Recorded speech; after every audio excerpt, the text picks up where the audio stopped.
Hey, my name is Mark Ray. And I am Zach Desjardins. And welcome to EdX, a semi-regular discussion of educational technology. So, Zach, where were you in 1998? In 1998, I was a sophomore in high school. You are so young. Yeah, well. So what were you doing as a sophomore in high school? I think, high school stuff, but it's interesting. I was probably watching Friends. That was a big 90s thing as well, right? Yeah, remember that? As far as technology in high school, didn't have a lot, no. But one of the things I do remember is my parents, I really wanted a Discman. I had a Walkman that I actually got from selling enough candy bars when I was in middle school, but I wanted a Discman. And my parents didn't buy me one. Instead... Is it pronounced Discman or Discman? Discman? Okay. I'm not sure. So you've got kind of a continental pronunciation of Discman. There you go. That's a Discman, ladies and gentlemen. Yeah, Discman. yeah. Anyway, you wanted a Discman. I did. And they didn't give me one.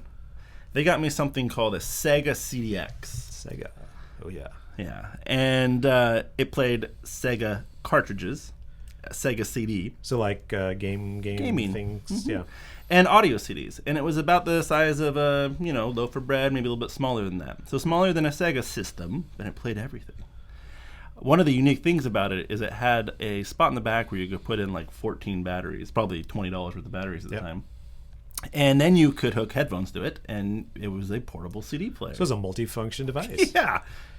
Years ahead of its time.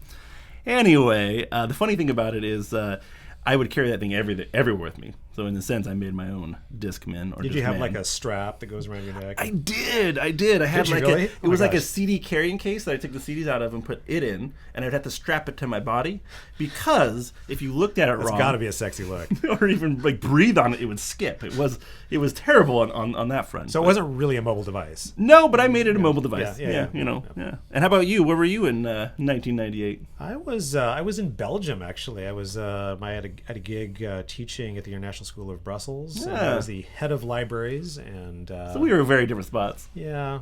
You're again reminding you're a little younger than I am. So that was actually it was kind of a culture shock actually because we went. I'd come from teaching in the United States in Vancouver. And we had just opened up Discovery Middle School, and that was the first middle school in our district that had every kid had their own accounts, like network accounts. It was the first time we ever actually had file sharing for students, and then every kid had access to the internet, which in 1985 was kind of quaint. I mean, it's nothing like the internet is today. And the biggest problem we had with those kids was that they would, at that time, The Simpsons was really popular, and so they would download these little icons of Simpsons things, and they would fill up the small amount of storage space that they have in their file structure. And so that was one of my jobs was to police the files so that they weren't putting too many Simpsons icons in their file folders. And I just think now about how quaint that would be. Wouldn't it be nice that if it was just Simpsons pictures That's right. in the file things? So we're talking about 1998 because that is the year that the first National Educational Technology Standards came out. And that was ISTE, International Society for Technology and Education, which is actually based here in Eugene, Oregon, originally started in Eugene, Oregon. And anyway, they came out with these EdTech standards, and it's kind of hard to think about that far back in time, but at that time, Bill Clinton was president. The internet was just kind of emerging as a force. We had tools like this digital camera here, beautiful technology from Canon here, probably like 1 megapixel. That's right, 1 megapixel, that's correct. With a zoom. And then I actually had a version of this. This was the Newton message pad, and this was mobile technology a la middle 90s. The message pad 2000, smaller than my CDX. Yeah, but probably a little more stable. It probably was. Yeah, so I mean, technology was really different. I mean, Netscape was had just that was the browser of choice at the time, and I think, as I recall, it was around the time that the browser wars were going on. Oh, absolutely. Between Netscape and Internet Explorer. So were you an Explorer guy or a Netscape guy? I originally would have been a Netscape guy, but I didn't have access to computers at that age, really. Not much, at least. At school and home? Both, yeah. There were a few in our library, but no. At home, I remember we didn't get our first. I believe it was a HP, if I remember correctly, and huge, gigantic, bubbly thing. But it wasn't bubbly. Did you say bubbly? Bubbly, like it was bubble screen, like this big round, and we didn't get that until my junior year. I remember my junior year, I got that. Yeah. As a family too, it wasn't even mine. Yeah, I mean, we take for granted now having devices at home, and knowing that a lot of kids may not have devices at home, but the fact that just about everybody has a smartphone and devices access, and it's pretty amazing change.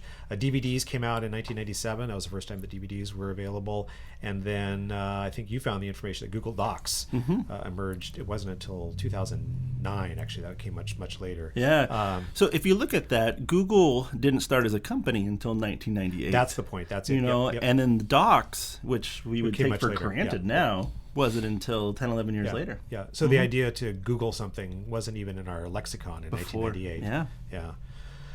So I guess I mean, as we look at those original standards that ISTE came out with, the National Educational Technology Standards, I mean, what was the focus of those? I mean, what were you seeing? Yeah, it's interesting. So that first round of net standards or ISTE standards was really about learning to use the technology. The technology was new, and it was really about how do you use it. Yeah.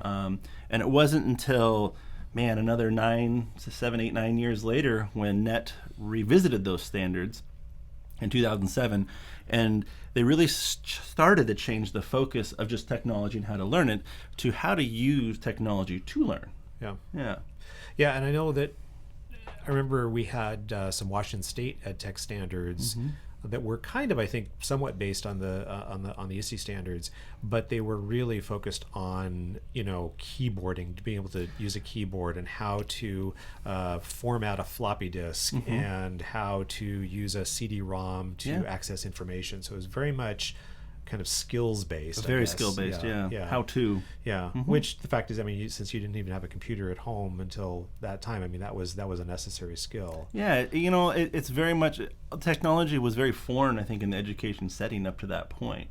To be able to use it in a transformative or just a integrated, seamlessly way. But your Sega product, that was transformative for you. Oh, it was for me. Yeah, I could mow the lawn and listen to about every other word on a CD. Sweet, that's important.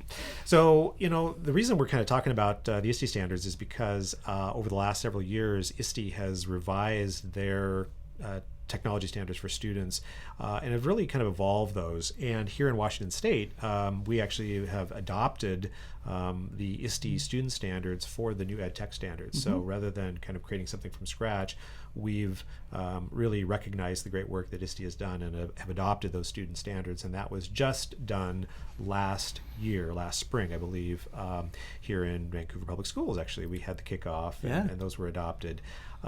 So I know, Zach, you're doing some work outside of the student standards. What are some of the different standards? ISTE's got lots of standards. So there's student standards in terms of what students are supposed to be able to be doing, but then there are some other standards as well. Absolutely. And I think one of the big changes we start seeing is in ISTE, and even in 2007 when they started to kind of change their focus for technology to learn, is really now they're launching this movement is that technology can be transformative. So how do we use that in the context of learning? And along with that, they aren't just focusing on student standards. They've moved into educational leadership standards. They've moved into coaching standards. They even have computational thinking standards to help align and push this transformation that's happening in education. Yeah.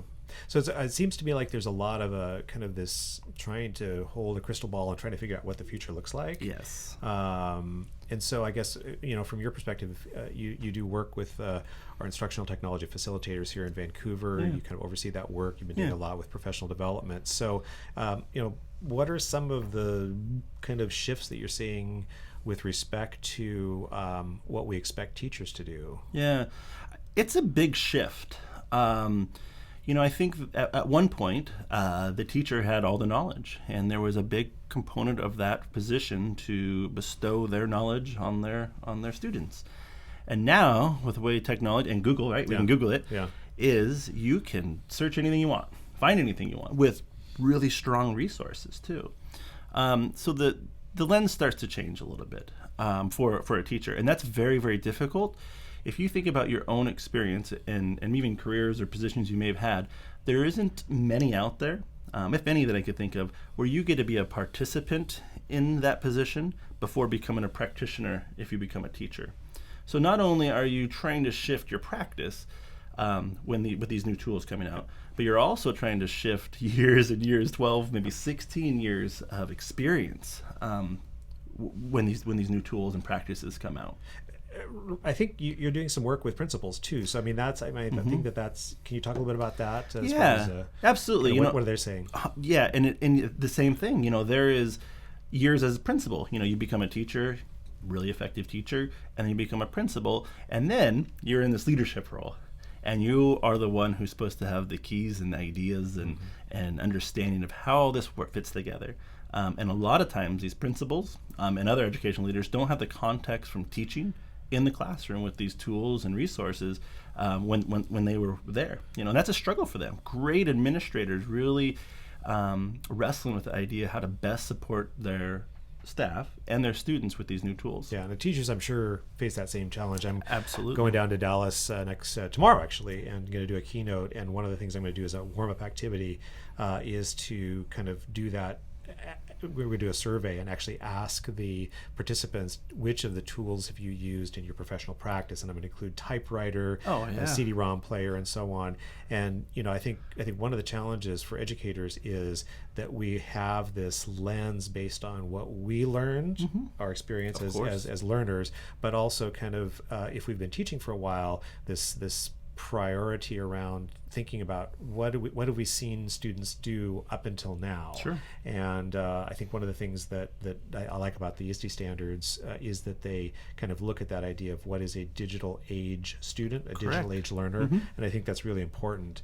One of the other things that I think is kind of interesting, I've been reading about this idea of Generation Z. Yeah. So the students that are in our schools right now are not millennials. No. In fact, I think we assume a lot about the behavior of younger generations, and the millennials in most cases are the teachers now. Exactly. Yes. And they're the principals, and so those biases and assumptions are kind of connected to the previous generation, and I think we forget that Generation Z is a little bit different. Absolutely. And you've got kids. I mean, you've got kids. So, I do. What are you seeing? I mean, what are some examples of that with your kids? They're so resilient and intuitive. Our kids, I will constantly put my frame of reference of either now or when I was a kid their age on them, and they constantly surprise me with the understanding of the world, technology specifically. But it's a different. This might be trite, but we live in a different world, right? And they very much are. Yeah. Yeah, and I think a lot of that too. I'm really impressed. I've got some. We don't have kids, but we have some friends with adolescents, and the girl, she has her own. I think she has her own YouTube channel, and is just. And none of this has anything to do with school. She's not learning this when she goes to school. She's doing it when she goes home. Yeah. And so they're really savvy when it comes to their brand and creating products and communicating in an online environment. Much more so than even the millennials, I think. Yeah. You talk about friends, and it's like that's a millennial sort of mindset. So, yeah. And by this time, they're already grandparents in some cases. Absolutely. It's incredible. We have a couple devices that are kind of shared around our household, and even this last weekend, good colleague of ours, Eddie Sawyer, and I were on the couch watching football, and my 2-year-old, he's only 2, had grabbed an iPad and logged in. He got past the passcode, logged in. He can't talk. He can say "Where's Mama?" That's his phrase. But and found the PBS app, pulled it up, found I think it was Wildcrats he was watching, and started watching it. I mean, it's crazy. I think of even like working sometimes with my parents. They struggled to do that. Yeah. Yeah. Mm-hmm. Yeah, actually, I've got an 87-year-old mother-in-law, and she does have an iPad. She's and on a pretty regular basis, she calls my wife for technical support because, of course, something's not working, and so she needs some technical support for that. So what we want to do is kind of think about this idea of EdTech standards, and a couple of reasons. One, these are national standards that are really outstanding, but here in Washington State, there also are EdTech standards, and so we're gonna hopefully kind of kick off, I guess, kind of a look at what those are, and then hopefully in the future episodes kind of look at each of those in some detail. There's a couple of shifts I know, as both you and I work with these standards on a regular basis. So there's a couple of definite shifts, I think, that these standards have with respect to what students are doing and what teachers are expected to be doing in the classroom. Yes. So I know you've got one that you kind of want, it's kind of top of your mind. For like as far as the shifts. So I think, one of the big shifts that we're seeing, and then this is spelled out in all the ISTE standards, is around, I would say probably two things: choice and creation. Yeah. And I would say in at least 6, if not all 7 of the standards, there's a lot of choice. And by choice, I'm really getting at this idea that it's student directed. Yeah. And with that comes some level of creation. I was telling Mark this story the other day, and there was a show I was watching or something listening to on NPR, and this gentleman was talking about why he went and watched the original Star Wars 11 times. Yeah. So you weren't born at that time. I was not. Yeah, I was not. And for the record, I was. Yeah. I didn't watch it 11 times, but I did see it in a theater. Yeah, and in my mind, that I've never lived in that world where this was an issue. And the reason why he went and seen it 11 times is because there wasn't another way to watch that. There wasn't there definitely wasn't an Apple TV where you could pull up iTunes and purchase it in a second and watch it, right? But there wasn't even VHS or beta at that point. Or maybe they were just coming out. And so that's why he sought that. Actually, we had VHS in those days, so just for the record, So he remembers this world of where that didn't exist though, and so he was not worried but concerned of that, and he wanted to see that movie 11 times. The other part of that, when you get to this creation piece, is and a good friend of ours, Scott Erickson, kind of told me this story, was America's Funniest Home Videos. You remember that? Mm-hmm. It's still actually in production. Bob Saget, I think, was the host. Yeah. I wonder where Bob Saget is. I don't know. Bob, I hope you're still alive. But it's interesting in that was the first time, or one of the first times, where the consumer, the person watching the videos, can now create their own and share it with a very wide audience fairly easily. So you really saw the consumer becoming the creator.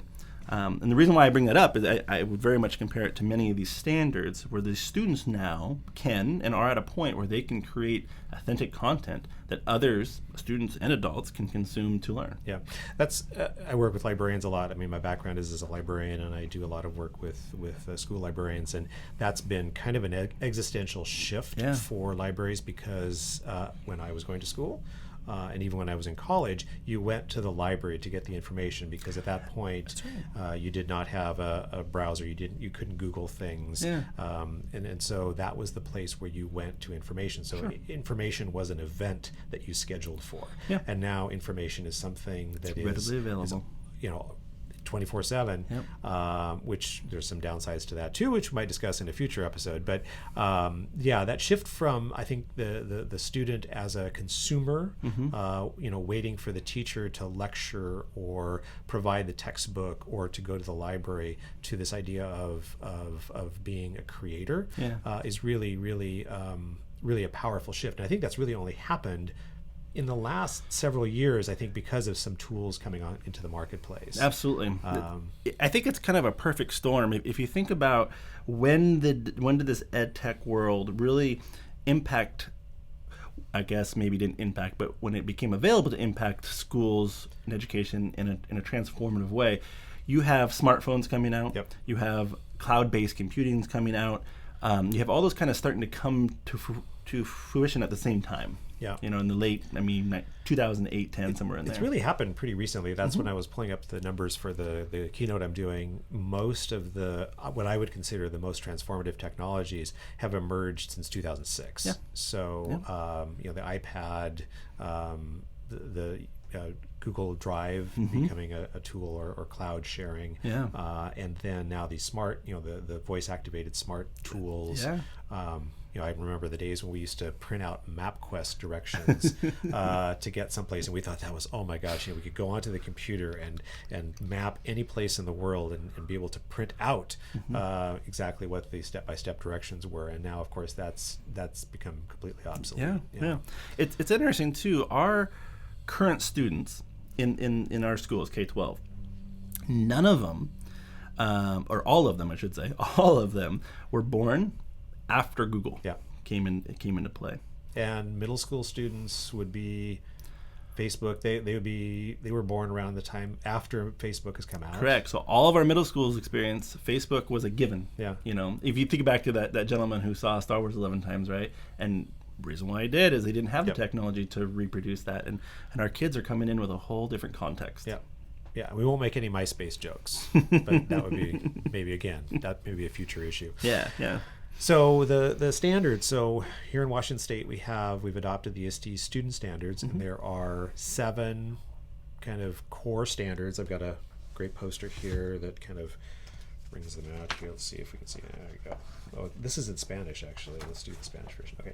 So we've got they've kind of identified what the digital age learner looks like, and then we've got about 7 key areas. And so that's empowered learner, digital citizen, knowledge constructor, innovative designer, computational thinker, creative communicator, and global collaborator. Yeah. So they've essentially, I love the fact, one of the things I like about I love the standards, frankly. I'm a big fan of the standards. One of the things I love is that they describe what that person needs to be. Yes. And they describe it not in terms of the skills, but in we need our future kids to be digital citizens. We need our future kids to be innovative designers. Correct. And I just love that because that gets away from, what the teachers are doing and what the students need to be doing in terms of targeting kind of what that future state should look like. Yeah. So, we're going to hopefully have an opportunity to look at these in some more detail in the future, but we want to kind of touch on each of those. So, empowered learner, you want to take that one, and we can kind of just give a little bit of an overview of that? Yeah, and I think this one, and there's a couple others, but I think this one really stands out to me where when I talked about students having choice or really student-directed, this is that one where the learner, the student, really has some choice over what they're learning, maybe the pace of the learning.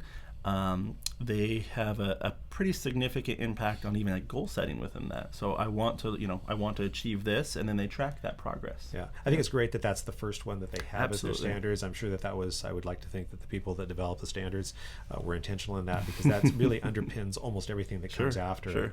I think one of the things that's kind of interesting about that one too is that there's a implicit assumption that teachers need to allow students to be empowered. And I think that that's one of the things, in our district, we've had one-to-one devices out for now in some cases, some of the teachers have had them for I think 5 years now. And the devices have helped move the bar forward, but there's still a lot, the teachers are still really holding on to content and control. Change in practice is difficult. It's a process and a journey. Yeah, and I think that's going to be one of the challenges as we move forward, is just try to figure out how to get those teachers to let go a little bit and allow students to have that. And again, it's going to be a little bit messier. If you're an empowered learner, kids are going to go in some different directions. Speaking of different directions, and then the next one is digital citizen. So most people are familiar with this idea, but in some ways, some of our political and social discourse among adults kind of raises this issue of digital citizenship. But there's just a lot of things. I'm really pleased that in our district we've been really focused on this for quite a few years now. I wouldn't say that we've kind of crossed the line in terms of every kid is really a solid digital citizen, but we've definitely thrown our shoulder into it. So digital citizen are things like safety online, the idea of kind of conceiving of what is the role, how to be careful around different kinds of strangers online. There used to be this idea around stranger danger, and the reality is that the internet is full of strangers, and we work with strangers on a daily basis, so that it's a little more complicated than that. Yeah. How to be responsible, how to have etiquette online, how to not be a bully online. Cyberbullying is a piece of that. But then there's also things like academic honesty, to Yes. cite sources, things like that. So that digital assistant is really kind of a big set of skills, but I think it's great that that's again part of that. The next one is knowledge constructor. Yeah, and again, that one I think part of it goes back to student choice a little bit, in the sense that when they are, in using their words, constructing their knowledge or doing their inquiry, they have a lot of choice over what they're using, where they're finding the resources, how they are analyzing the resources, how they're compiling those resources. So it really, a lot of it goes back to, again, that choice and student directed. And again, that is a shift. That is a shift in our classrooms across, not only in our district, but all across our country. Yeah. And again, I know there's a lot of districts that are looking at OER resources, open educational resources, as an alternative to textbooks, because with a textbook, one can argue, I guess in my mind, is that how can you be a knowledge constructor if you're working out of a textbook? And I think that there's probably ways that can be done, but I think there's some tension between those two. Yeah. But the idea of open educational resources, and then allowing both teachers and students to be able to kind of curate and select those resources is a really critical component of that one. Yeah. Innovative designer, I love this one. I think this idea of students being the maker movement, which is really big now, where students are creating robots and doing coding and that sort of thing, where there's a project-based learning component to it. There's a design element to that, and I think I love the fact this is, again, interestingly enough, going back to this idea of creation. Yes. The student as creator, as in what ways do we develop the student skill set and habits of mind so that they can be an effective designer, not only of their own learning, but of products that could be useful outside of school. Yeah, and I think that one really plays into kind of the shift in education as a whole, too, to where the teacher had the information, they would give it to the students, and the students would recite that, and it would be right or wrong, and some subjectivity in there. But when you start to design, there's an iterative process in that. So this idea that we can get better with different tries, and that failing at times is okay. It's about learning, it's about learning process. So it really, this particular standard really shifts that narrative to where the students, again, have some control over what they're learning and how they respond to those wins and losses. Yeah, you mentioned the idea of failing and iteration. I think that's, again, kind of implicit in these standards. I'm not sure that, I don't have an encyclopedic memory of now what the descriptions are for these specific areas, but certainly that idea of failing and iterating and prototyping and risk-taking, I think, is really, really, really essential. Well, and there's, I think as a society, I don't think we normally celebrate those fails. Yeah. And even as a company, oftentimes you have a profit loss, and that impacts. One of the stories that I love from Amazon is, do you remember the Amazon fire? Yes. Okay. It was probably one of the worst tech failures in the last 10 years, but there's been quite a few tech failures in the last 10 years, but I'll give you that. Do you know the assistant's name on the Amazon fire? Tell me it was Alexa. It was. Oh, sweet. So Alexa was born out of this massive failure, and now leads the industry with their home type automation. Yeah, that's crazy. Yeah. But again, we in schools we struggle with failure. We do. We do. Teachers struggle with it. Students are taught to struggle with it. Computational thinker is the next one. I'm gonna go. I'm out of sequence. Jump in.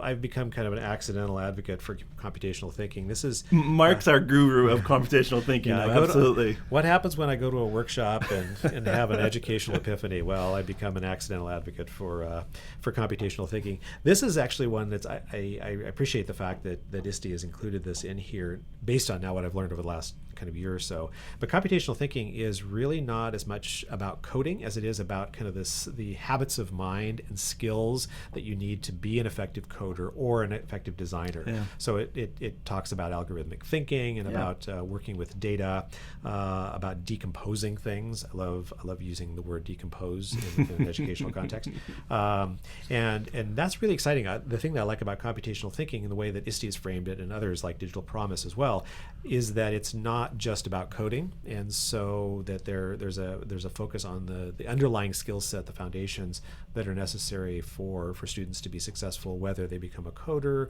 or a designer or an engineer or a writer. Yeah. And some cool stuff going on with that. Yeah. So we got two more: creative communicator. Yeah, so the last two, creative communicator and global collaborator, is number 7. Yeah. But a lot of those start to go together. But with the creative communicator, I think it's crucial that our students are able to communicate creatively, as the standard says, in moving forward. As they're creating, as they're having this choice, they have to share that. And I think, the reason why I start to pair those two together oftentimes is you create these, whatever you're making and whatever you're going to share, there has to be a way to engage in that process with an authentic, wider audience than just the school and just your classroom. And I even think of this is a policy issue, I think, for a lot of districts as well. We try to protect our kids in that, and we have a duty to do so. But I would say with this one, you start looking at, like, if you're familiar with SAMR, and the R of SAMR, the instructional... So SAMR is the Dr. Ruben Puentedura developed kind of a framework for educational transformation using technology. Yeah, and so you start with the basic, which is substitution. You use this device to do the same you could physically. But on the top end of that, and it kind of goes through progressions, is redefinition. That's the R, and that's where I start thinking about this global collaborator and how those fit together. Oftentimes, I think some of our policies hinder that, just because we don't know yet, or we don't know how to keep things safe and still be able to authentically do this. But I think it's key for our students to have that authentic feedback in that audience and that stage to show their learning. Yeah, I know George Kouros. Love you, George. You inspire all of us. Yes. So George, I know some years ago I was at a presentation and we were talking about digital citizenship, and he talked about the idea that we should stop talking about digital citizens and talking about digital leadership, I think is the phrase that he used. But the idea that we need to teach students to develop their own brand, that rather than having the footprint defined by others, that students need to have that footprint created by themselves. Yeah. And because as they look for jobs and as they move to university, that global brand, that online brand, that authentic brand is going to be something that recruiters look at. Absolutely. And they'll be kind of judged by that. Yeah. So so those are the 7. We're kind of took a quick breeze through those, but I really look forward to keeping the conversation going, getting some guests back in future episodes to kind of look at these in some detail.